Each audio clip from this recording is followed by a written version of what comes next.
Bismillah ar-Rahman ar-Rahim, in the name of Allah, the Beneficent, the Merciful. First, before I introduce Minister Farrakhan, I'd like to recognize Brian Becker from Answer Coalition.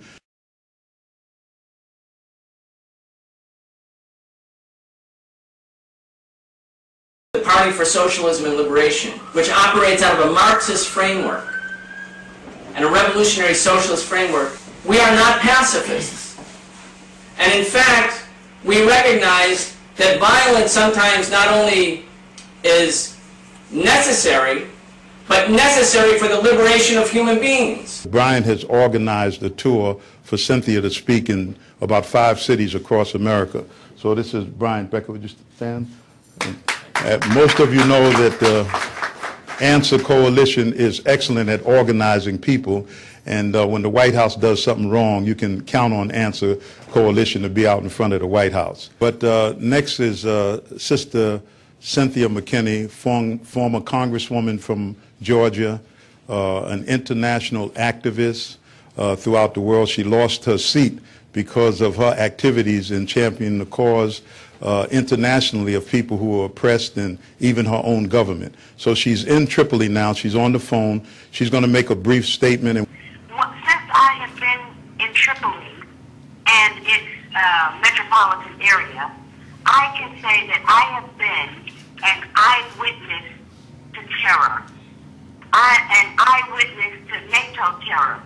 I have seen this terror in people's homes, in the mosque, at schools, and even at community parties.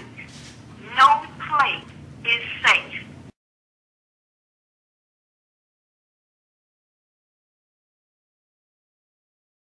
Because it's written that Allah Himself is going to set up a kingdom on this earth of peace and justice. So all this happening is to remove all of this fictitious dream of a few that rule the many, that they will continue their rule. Their time is up. I'll say it again, loud and clear. Your time to rule is up, and your rule will end in war, and America's power will be broken in war.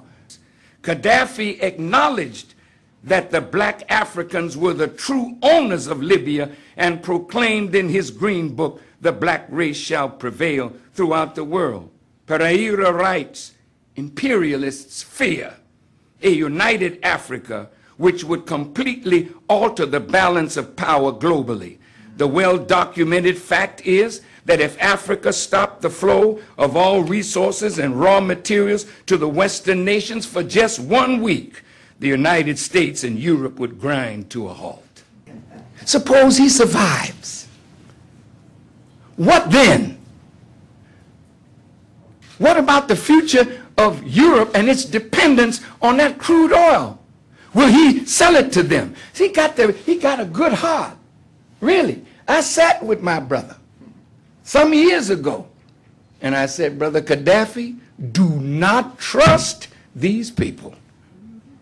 I said, they want to get close to you, to destroy your revolution, and to destroy you. He patted me on my thigh, never said a word, but I said, I'm warning you, brother, this is their intention. When he opened the door, they came in, and they came in to destroy him.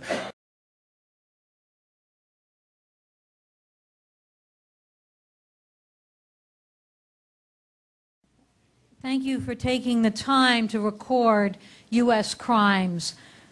My name is Sarah Flounders from the Interaction Center, and if you could please comment more on the role of Farrakhan in really the recolonization and plans for new wars in Africa.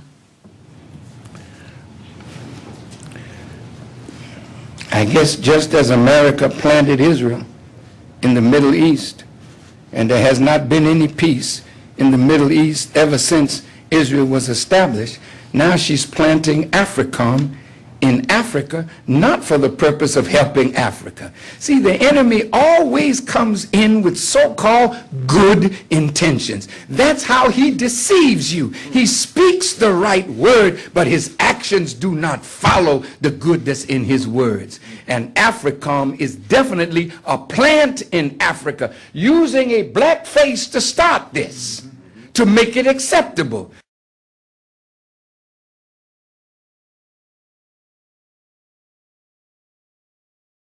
The crime of the moment is the murderous assault by the United States, the United Nations, and NATO on the people of Libya.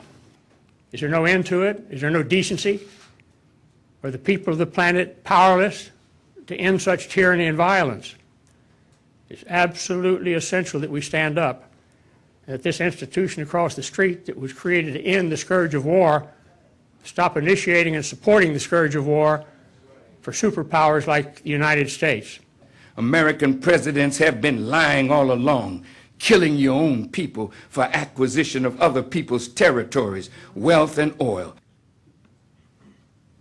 You, America, throwing stones and hiding your hand as though you are innocent of criminal activity, and the nerve of you to put people before the International Criminal Court. How many nations, America, have you seduced to sign a document that they will never bring an American before the ICC? Is there some racism involved in who you put before the International Criminal Court with a record like yours, with a record like Israel's, with a record like those? Why don't any of you and the Israelis, for what they did in Gaza, what they did in Lebanon, why don't you bring them before the court? Because America has a veto. It'll never happen. I think there's some racism involved in this, since all the cases that you've prosecuted are Africans. Why aren't any one of you before the International Criminal Court? Is this why Muammar Gaddafi, when he came to the United Nations, called the Security Council the Terror Council?